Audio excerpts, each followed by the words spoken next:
from the News Channel 5 Network, this is OpenLine.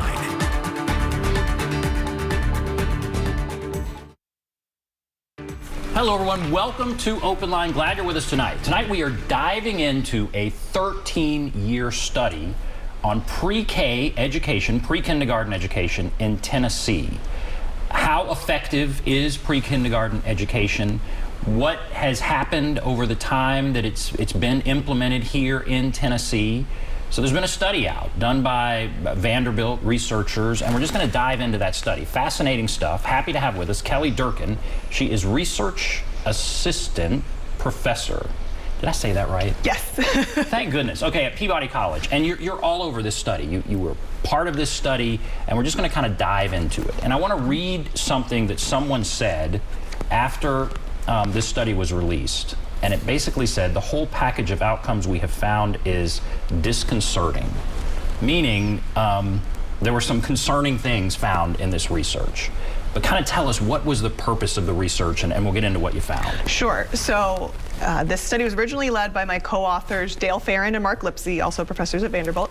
And they started this partnership with the Tennessee Department of Education to look at the voluntary pre-K program, VPK, and see what its effects were and to try to see what's happening to the kids in those programs. And so starting in 2009, they worked with the State Department to get lists of schools that had more kids that or parents whose kids they wanted their kids to go than they had spots.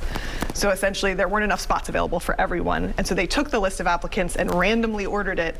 And then the programs went down the list to give out the spots such that the kids who got in and the kids who didn't should be pretty similar, because it was just random chance, like a lottery, about who got in and who didn't. Interesting. And they all had interest in pre-K. Yes. And basically, so Tennessee has a voluntary pre-K program. It was launched in 2005, right? Mm-hmm. And there are 30 preschool classes today. The program serves about 18,000 kids. And so this was a research just to see how it's going. And I'm fascinated. There's 13 years of research. So you followed them after pre-K, after the first year, then you followed them after the third grade, and now after the 6th grade. Mm-hmm. Is that right? And yes. What have you found? Yeah, so the findings in a big overview kind of way are that immediately after pre-K, there were significant positive effects for the kids who went to pre-K compared to those who didn't. They had better achievement test scores, and they had better ratings from their teachers about their behavior and their kind of work-related skills, being able to sit still and follow directions and things like that. So immediately after pre-K, we saw those positive effects. We kept following those kids and found that by the end of kindergarten, the kids who hadn't gone to pre-K essentially had caught up. And while those were disappointing findings, they weren't necessarily surprising, because other studies have seen that same kind of thing before, where essentially once everyone gets into kindergarten, there's this catch-up effect or fade out. And then we looked at them again in 3rd grade, and that's where we started seeing some of the findings that really surprised us.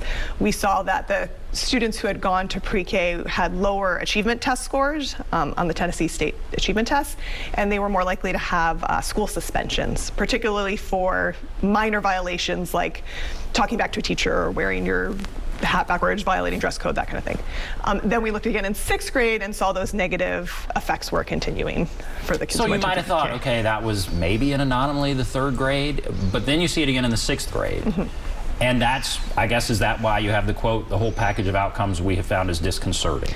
Yeah, so we saw the negative effects, and the negative effects get a little bit larger in 6th grade too than they were in 3rd grade. So I think that's the part that we're trying to think through and grapple with now, to think about what that means and what we can do moving forward based on that. What does it mean? Why would that be? If they had extra schooling, why would there be these outcomes? Yeah, so the way this study was designed, we can only speculate on what those reasons were, but we have some ideas. And so one of them is potentially that a lot of times these programs, especially back when these kids, I should acknowledge, these students were back in pre-K in 2009 through 2011, and the state has worked hard to make improvements. There was the Pre-K Quality Act of 2016 that made a bunch of changes to the program as a result of the 3rd grade negative effects that came out. The state was responsive to that, and they've made some changes to try to improve the quality of the program since then. But again, speculating on things that we think happened and might still be relevant now. One is that it may be that the program in the pre-K year is focusing on what we consider more basic skills. So things like teaching students their ABCs, being able to count. There are these skills that, there are only 26 letters in the alphabet. There's only so far you need to to go to learn those things. And so it may be the case that once they get into kindergarten, we have some evidence too that kindergarten focuses a lot on those same kinds of skills. So if I'm in pre-K and have been taught those skills, then I get into kindergarten, I'm taught those same kind of skills. They're not that hard to learn compared to other kinds of skills. So the kids that didn't go to pre-K catch up, and the kids that were in pre-K may start to get a little bit bored or have more behavior issues because they have already learned that information. The other thing is there may not have been a focus as much on what we call unconstrained skills, so these more open-ended skills like problem solving, creative thinking, being able to collaborate and communicate. And those kinds of skills people are talking about now may be the things that are actually more important, that if you built those up, those might be things that are going to help you more in the long run in school.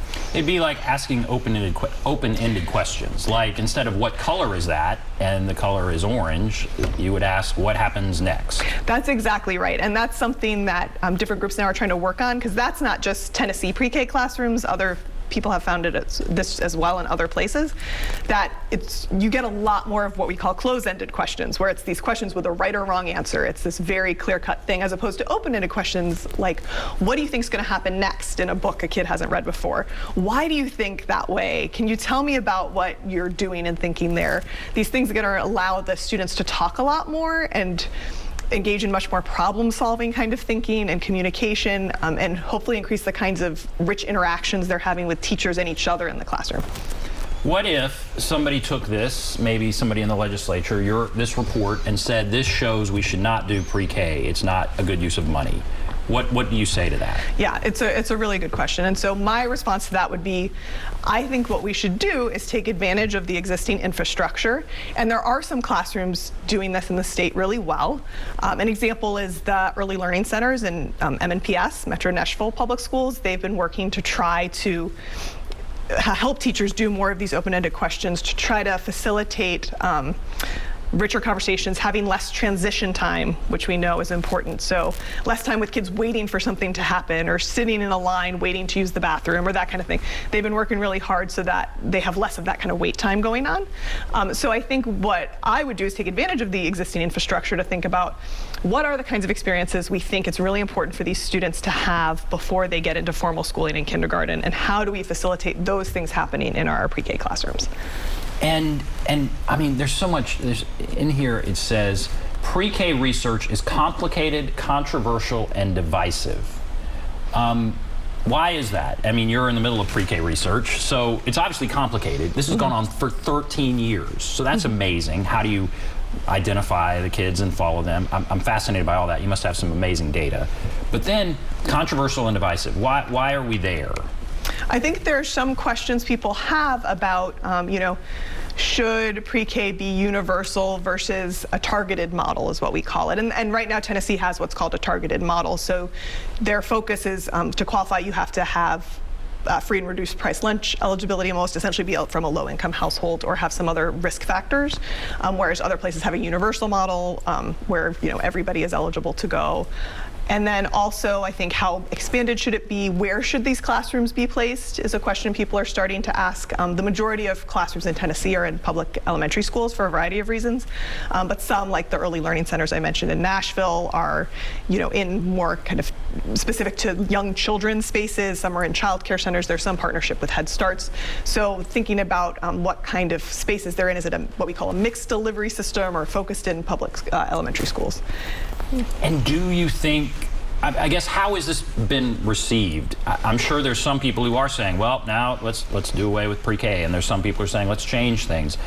How is it being received, and what is, in your opinion, happening next? I mean, how is this being received? Right. I mean, people will sometimes have a pretty strong reaction to it one way or another, depending on what they think about the findings. But I think it has been really good to spark a conversation. These conversations about, okay, wait, what do we want pre-K to look like? Especially as a lot of places are continuing to expand it.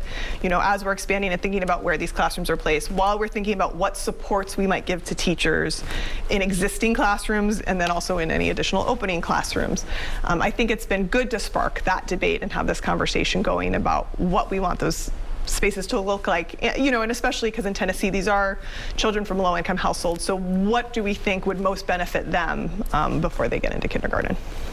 Is it possible that it is just an anomaly? I mean, you have a group of kids They're both basically equal, and maybe it's just 2 times now it's worked out that, well, they have a few problems, you know, they didn't maybe understand quite as much. Is it kind of close, and could it just be an anomaly, or do you think it's enough evidence to say that the kids that got it actually they actually do worse? I mean, so what do you say about that? Yeah, I mean, I don't think it's anomaly. We always want to be careful not to overgeneralize from one study, and I think one real issue here is there is a real lack of research that has what we have here, which is called a randomized control trial, which is considered kind of this gold standard for doing this work, looking at whether a project's or program's working or not. And so there aren't very many of those at all, and then we're the only one of a statewide program that looks like this, that is this kind of scaled up program throughout the state. And so I think it's hard because we have these negative effects, and I think because of the constellation of findings that we have, I don't think it's an anomaly. I think because we see it in test scores, we see it in disciplinary infractions, we see this pattern of findings. We have a subsample of students that showed the same kind of pattern on a more extensive set of measures. And so I think because of that, I don't think it's an anomaly. Now the question is, would this look the same in other state programs? Would this look the same in the state program now because they have enacted all these changes? And the thing is, that's a really open question that we don't know, because we need more research like this. A lot of the work that's been done has been done with matching children after the fact once they get into 3rd grade. So looking at those kids and looking at the 3rd grade test scores of those kids who went to pre-K and those who didn't.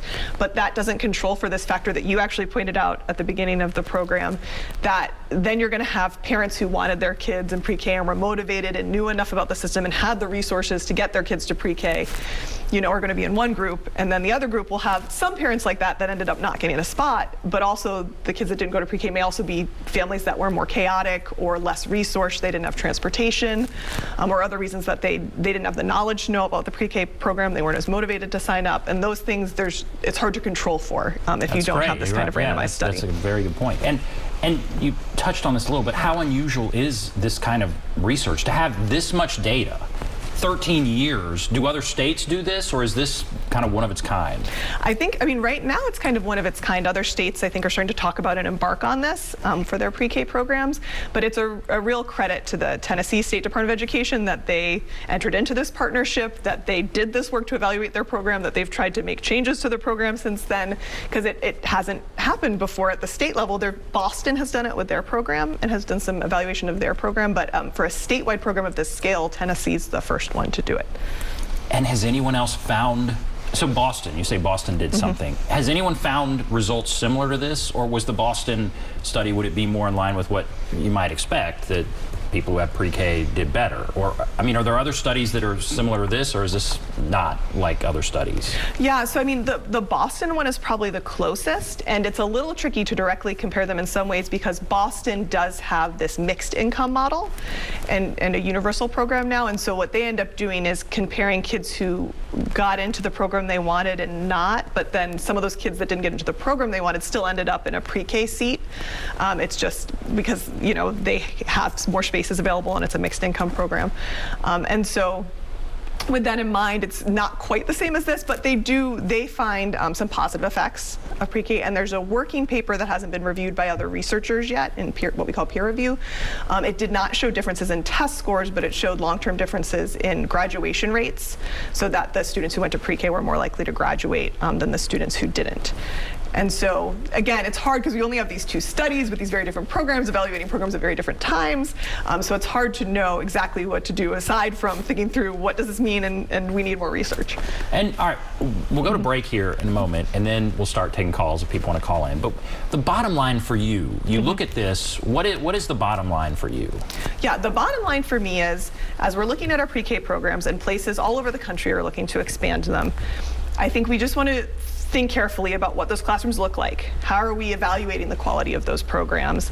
And as we're scaling up, are we making sure the existing classrooms that we have the adequate supports they need, the teachers have the professional development they need to do things like, you know, feel comfortable asking these more open-ended questions? Do they have those supports? Do the students in the classrooms have appropriate structures in their room before expanding too fast?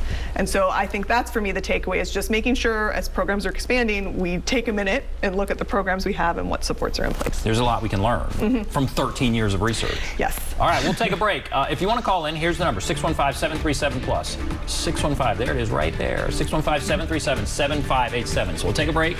Be back right after this.